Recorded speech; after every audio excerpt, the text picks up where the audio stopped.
It has been 4 days now since that shootout on the east side of Indianapolis that sent 2 officers to the hospital. But fast action from the fellow officers helped get the medical care they needed even quicker. Tonight, our Rachel Krause shares the difference this practice makes for officers and our community.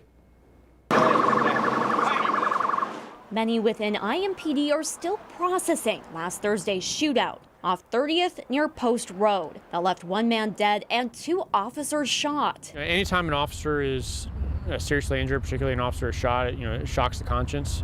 Our officers are resilient and they're doing what they need to do to serve the community, and that isn't going to change. Thursday, those IMPD officers were quickly taken to Eskenazi Hospital, not by EMS, but by fellow officers. Lieutenant Shane Foley with IMPD says if an officer is seriously injured and medics aren't already on scene or expected to be very quickly, officers can take their brothers in blue into a trauma center themselves. It's a split decision that officers have to make on scene. If they're on scene and the incident happens, they're more likely to just put an officer in the car and go. Foley says it's a practice they've used more and more over the years, including last February. Officers don't want to feel helpless. And one thing they can do is take action. One of those actions is getting that officer to the hospital very quickly.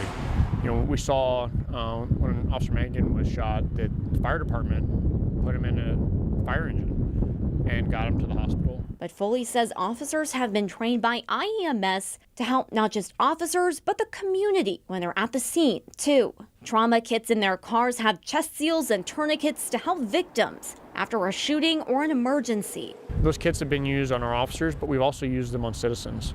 We've seen many times where officers are using these kits, chest seals and tourniquets in particular, to apply to citizens, and that's resulted in many lives saved.